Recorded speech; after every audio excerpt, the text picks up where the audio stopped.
boa tarde. Boa tarde. Obrigada por ter vindo. O Dr. Rodrigo Rizek Schultz é neurologista, presidente da Associação Brasileira de Alzheimer. E nós vamos falar sobre esse assunto porque é mais do que necessário que a gente fale, até para detectar se a gente tem algum sinal, porque é o grande medo, né, doutor? Exato. Doutor, será que eu vou ter Alzheimer? Os meus esquecimentos, esqueci o telefone não sei aonde, esqueci a chave, isso é Alzheimer? É a pergunta que a gente faz, né? Exato. Bom, agradeço a oportunidade, o convite. Obrigada a você de ter vindo. Como você colocou, veja, é uma questão comum, rotineira, o esquecimento. Acho que as pessoas devem entender que nem sempre, evidentemente, um esquecimento, uma queixa de memória, significa sinal de doença de Alzheimer, porque há um alarme, às vezes, muito grande, sem necessidade. Agora, a gente não sabe muito bem lidar com Alzheimer, né? Quem tem na família sofre muito, né? Nós todos. Aliás, vai ter um encontro, gente, olha que importante. É um congresso, né? Isso, um Congresso brasileiro, dia 16 de outubro, para cuidadores de Alzheimer. Para você que é cuidador, por exemplo, cuidadora, é uma boa dica, em 16 de outubro. Em São Paulo. Em São Paulo. São Paulo. Bom, quem tem alguém na família... Aliás, voltando um pouquinho, ele começa a se manifestar com que idade? Geralmente após os 65 anos. Depois de 65? Após 65. E a partir daí, a cada 5 anos, a incidência dobra. De maneira que uma pessoa com 85 anos, 90 anos, tem uma possibilidade de em torno de 50% de ter a doença de Alzheimer. É verdade que pessoas ativas, que leem muito, fazem palavra cruzada, trabalhos manuais, se exercitam, elas têm menos chances? Sem dúvida alguma. O que acontece é que esse cuidado que se tem com a saúde desde o início da vida, sim, já na infância, com uma escolaridade adequada, bons hábitos, então atividade física, controle de glicemia, evitar, se possível, a hipertensão, tudo isso ao longo da vida faz com que o indivíduo não tenha a doença de Alzheimer, mas que retarde o seu início. Bom, retardando o início já é alguma coisa. Sem dúvida. Agora tem um outro detalhe. Uma vez estabelecido o Alzheimer, diagnosticado, tem como parar Não. a doença? Não. Ou ela só progride? Só progride. É uma doença degenerativa e não tem cura? Não tem cura e progressiva, tá? No entanto, é evidente que há muitos estudos hoje, para as pessoas terem uma ideia, há 132 substâncias em estudo para tratamento da doença de Alzheimer. Quer dizer, as pessoas, o mundo, vem procurando uma solução para a questão, mas não há nada que segure e nem retarde a progressão da doença. Existem as drogas que têm uma eficácia adequada, que servem para reduzir os sintomas e trazer mais qualidade de vida. Agora, o tratamento, evidentemente, não é só baseado na medicação. A necessidade de toda uma equipe multidisciplinar. Então, quando o paciente, mesmo quando médicos pensam que é possível cuidar da doença sozinho, isso não é possível, isso não ocorre. Você precisa de uma fonoaudióloga, uma terapeuta ocupacional, além de todo o apoio da família, dos cuidadores. A gente vai falar já já com Daniele Peçanha, eu já volto aqui, ela tem 32 anos e ela tem o pai com Alzheimer, né? Ela é cuidadora do pai. Daniele está aqui na linha. Daniele Peçanha, boa tarde, Dani. Oi, boa tarde, Olga, tudo bem? Tudo, querida, obrigada por falar com a gente. Você tem um pai com Alzheimer, né? Isso, meu pai tem Alzheimer desde os 70 anos. Há quantos anos que você descobriu ele com Alzheimer? Há 4 anos, né, e foi bem no início, e acho que isso ajudou muito, né, ter descoberto bem no início, ter percebido esses sinais bem no início de tudo. E como é que você viu essa manifestação? Como é que foram esses sinais? Olha, ele já estava dando uns sinais de esquecimento, mas assim que a minha mãe faleceu, ele começou a dar uns sinais mais evidentes de que alguma coisa não estava bem, né? Sim, mas isso depois que a sua mãe faleceu?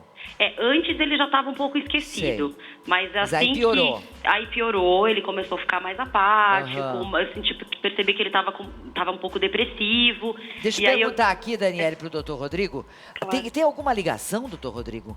No caso, essa perda da companheira? Sim, tem uma ligação.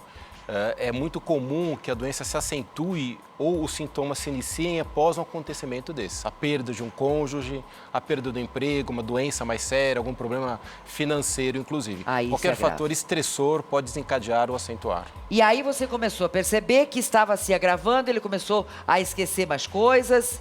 esquecer mais coisas, ele ficou mais repetitivo, porque ele não lembrava mais que ele já tinha comentado alguma coisa, repetia, e aí fui procurar ajuda, já levei ele, né, para tentar a busca por um diagnóstico, que é bem complicado no Alzheimer, né, o doutor pode explicar sobre isso, a gente teve que fazer uma bateria de exames e até chegar nesse diagnóstico demorou um pouquinho. Aham. Né? E hoje, como é que você está convivendo com ele? Olha, com muito cuidado, né? A gente é muito próximo, é muito parceiro, mas eu tenho muitos cuidados, assim, no dia a dia, né? Em questão da chave em casa, eu tenho uma câmera que eu fico monitorando ao longo do dia, ele usa uma pulseira de identificação, ele usa um GPS, então, assim, são alguns cuidados que eu tenho enquanto ele está nesse período ainda inicial pro moderado, né? É você que cuida dele sozinha hoje? Eu que cuido dele. Aham. E ele mora sozinho? Ele mora comigo. Ah, ele mora com você. Ele mora comigo. Morar sozinho nem pensar, né, doutor? Uma pessoa com Alzheimer. É melhor evitar. Melhor Alguns evitar. alguns vivem porque estão numa fase muito inicial da doença, mas não é recomendado.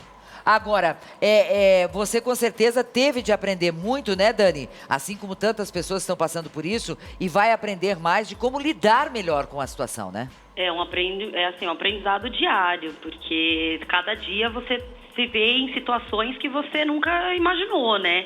Recentemente, meu pai foi temperar uma comida e ele se enganou e temperou com suco em pó, por exemplo. Aham. Então, assim, são coisas que acontecem no dia a dia e que você talvez esteja preparado, como no dia que ele se confundiu na rua e se perdeu. E se a pessoa, por exemplo, sair, aí você falou que tem o cuidado da pulseira e tudo mais. Tenho cuidado. Mas se a pessoa sair, ela se perde e não consegue mais achar o caminho de casa. Tem Boa esse problema sorte pra também. você, Dani, com o seu pai, querida. Obrigada, Olga. E muita paciência, muito amor, né? Obrigada, amor sempre. Sempre. Obrigada. Obrigada, Olga. Esse curso é pra isso também, né? É para isso. A função, veja, da associação, da Abrase, das demais associações, instituições, é justamente fornecer auxílio, educação às pessoas. Eu acho que a maior arma que existe é a educação. As pessoas lerem sobre a questão, não se omitirem, não se afastarem, porque só estudando e discutindo em família que você consegue a melhor alternativa. Tá então, aí. um evento é para isso. Só discutindo é um assunto de família. Estou recebendo hoje aqui o Dr. Rodrigo Schultz, que é neurologista e presidente da Associação Brasileira de Alzheimer, um assunto muito importante. A Flávia está perguntando o seguinte, está fazendo, na verdade, uma colocação, mas também uma pergunta.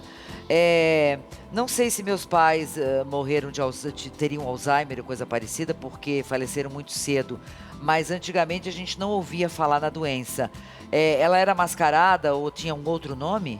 Sim, antes as pessoas levavam muito para a questão do envelhecimento normal, que isso era normal da idade, ou caduquice, esclerose. A maioria desses casos, sem dúvida, é doença de Alzheimer porque é a mais prevalente. Era o que a gente chamava de caduquice? Isso, exatamente. Ai, meu pai tá caduco. Isso. Tá, e provavelmente. quem tem pai ou mãe ou avô, seja lá quem for, na família, que teve ou que tem, é genético também? Veja, há um componente genético, mas não hereditário. Se a pessoa tem um familiar, ela tem um risco maior. Genético, mas não hereditário. Isso não se transmite de geração para geração. A doença não se transmite desta maneira. Existem alguns genes relacionados, mas assim, são inúmeros genes que se manifestam em função de alguns fatores, como eu citei anteriormente, o estresse, a inatividade física, o sedentarismo e daí por diante. A Lúcia diz o seguinte, que ela está com 79 anos. E ela está muito preocupada, porque ela tem lapsos de memória, ela está esquecendo muito das coisas. As coisas lá do passado, não. Ela lembra tudo, da infância dela, tudo, casamento, filharada, mas o que aconteceu, por exemplo, lá no domingo, ela não lembra mais. Olha, eu diria que nessa situação é melhor conversar com um profissional. E o médico para isso é o neurologista? Não, ou geriatra, ou psiquiatra ou médico do programa de saúde da família. Um médico que está na unidade básica de saúde, da OBS. Qualquer profissional treinado pode fazer o diagnóstico. Então não deve ser restrito, a pessoa não deve se restringir e procurar um neurologista. Agora, há uma preocupação quando há uma interferência no dia a dia, em alguma atividade. Porque esquecimentos pontuais nós temos. Agora, se há uma mudança, porque hoje o conceito mudou. Havendo uma mudança, se ela tinha uma memória com certas características um pouco melhor e há sim, de fato, uma perda, ela deve procurar para tirar essa dúvida. Como eu disse inicialmente, isso pode ser uma depressão, pode ser algum distúrbio metabólico, existem várias causas. Pelo SUS, a pessoa consegue atendimento? Para o especialista, 2 anos em média aqui em São Paulo. Deus. Veja, mas foi o que eu disse. Há o clínico geral. Este clínico geral deve estar preparado, apto, também deve fazer sua atualização em estudos, enfim, para poder fazer o diagnóstico. O especialista demora realmente. Demora bastante. Bom, a gente sabe que então, pelo Sistema Único de Saúde, a gente vai ter uma demora, né? Pelo serviço particular, não é lógico, mas a pessoa deve... Vai ter muita gente que já é acompanhado por geriatra, né, doutor? Sim, naturalmente. Envelhece, procura um geriatra. E a gente está envelhecendo, está vivendo mais, Sim. Mas a gente está vivendo melhor que os nossos pais, né? Sim, estamos. Isso se deve ao quê? Ao nosso nível de informação, porque informação também é saúde. A cuidado, né? Saúde, de uma forma geral. Não só antibióticos, mas os cuidados gerais. Você trata de tudo hoje muito mais do que antes. O que nós vemos hoje em dia são as pessoas nos procurando com queixa, mas que já trataram de um câncer de próstata, da mama, de intestino, já tiveram, enfim, cuidam das suas doenças reumatológicas. As pessoas têm cuidado da saúde de uma forma geral. Isso mudou muito. Houve um ganho muito grande no Brasil e no mundo. Então as pessoas estão envelhecendo e é uma doença que surge com o envelhecimento. Fatalmente. Fatalmente. Não tem saída. O que se disse parece que todos nós, envelhecendo, teremos doença de Alzheimer. Tem mais uma pergunta aqui. A minha sogra é acamada, está muito agressiva, tendo alucinações o tempo todo, chamando a mãe, que já faleceu, e contando, fazendo relatos inexistentes. Ela não diz o nome, mas ela está vendo a gente e é para você então a resposta, minha linda. Olha, se ela estiver se referindo a alguma pessoa com demência, ela não cita. Não, é a sogra dela que está acamada, que tem essas alucinações. Então, isso distúrbio de comportamento é muito comum. É a Fabiana, está aqui o nome dela, acabou de colocar. Então, Fabiana, é muito comum distúrbio de comportamento. Deve-se procurar uma orientação não medicamentosa, cuidados dentro da casa, tá? A alucinação pode estar relacionada até com distúrbios do aparelho ocular.